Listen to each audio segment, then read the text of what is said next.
अस्सलाम वालेकुम व्यूअर्स, कैसे हैं आप सब।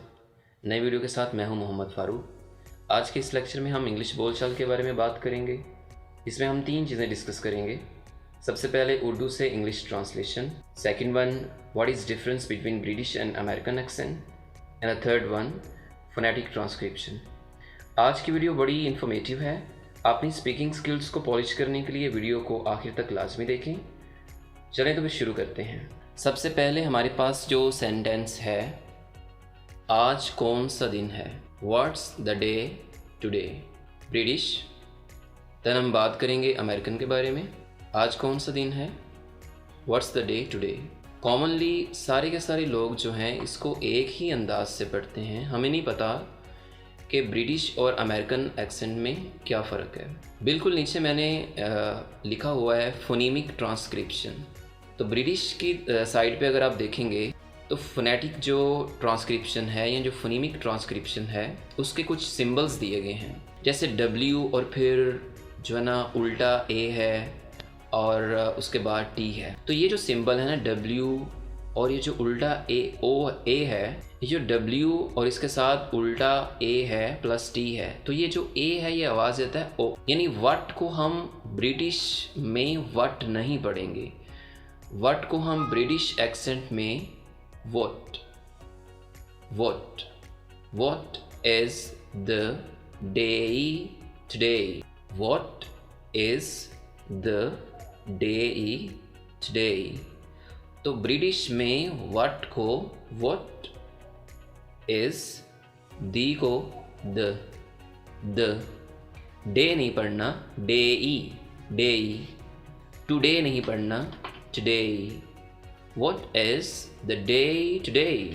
अब अगर हम अमेरिकन एक्सेंट की बात करें तो इसके अंदर जो लफ्ज़ what है उसको what ही पढ़ेंगे। बाकी जितने भी लफ्ज़ हैं वो सारे के सारे जो हैं वो सेम हैं। is, the, day, today, बाकी सारे के सारे सेम हैं। लेकिन जो पहला लफ्ज़ है what ब्रिटिश इंग्लिश में और वाट अमेरिकन इंग्लिश में, इन दोनों के दरमियान जो है वो डिफरेंस आता है। तो ब्रिटिश का मैंने आपको बता दिया कि वहाँ पे वो पढ़ा जाएगा वॉट और अमेरिकन इंग्लिश में वो क्या पढ़ा जाएगा, वाट। तो हमारे पास 2 चीज़ें हैं। सबसे पहले आप लोगों ने इंग्लिश में आज कौन सा दिन है इसको क्या पढ़ना है, what is the day today British English में, और अमेरिकन इंग्लिश में इसको क्या पढ़ना है, What is the day today। अब हम दूसरे सेंटेंस की बात करेंगे, टेक आउट द शूज़, जूते उतार दो। अगर ब्रिटिश एक्सेंट की बात की जाए तो इसमें देखें आप सबसे एंड पे फोनीमिक ट्रांसक्रिप्शन के बिल्कुल नीचे एक लफ्ज़ आपको नज़र आ रहा होगा ब्लैक में, शूज़। तो यू के बाद 2 डॉट्स दिए गए हैं। एक बात याद रखना है कि जब भी फोनीमिक ट्रांसक्रिप्शन में यू के बाद 2 डॉट्स आते हैं तो हम उस लफ्ज़ को लंबा कर देते हैं, थोड़ा उसको लॉन्ग करते हैं। तो ब्रिटिश एक्सेंट में जो लफ्ज़ शूज़ है वो पढ़ा जाएगा shoes, take out the shoes. अब हम बात करेंगे अमेरिकन की। तो आप देखिए फोनीमिक ट्रांसक्रिप्शन के नीचे जो ब्लैक में लफ्ज़ दिया गया है शूज़, उसमें यू के बाद डॉट्स नहीं हैं। तो जब यू के बाद डॉट्स नहीं होंगे तो उसको हम लॉन्ग नहीं पढ़ेंगे बल्कि शॉर्ट पढ़ेंगे। तो ब्रिटिश में ये पढ़ा जाएगा शूज़ और अमेरिकन में ये पढ़ा जाएगा shoes.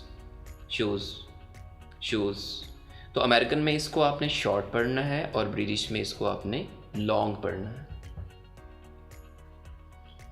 British, take out the shoes, American, take out the shoes. Okay,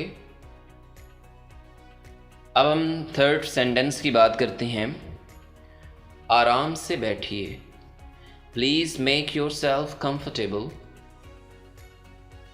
please make your self comfortable.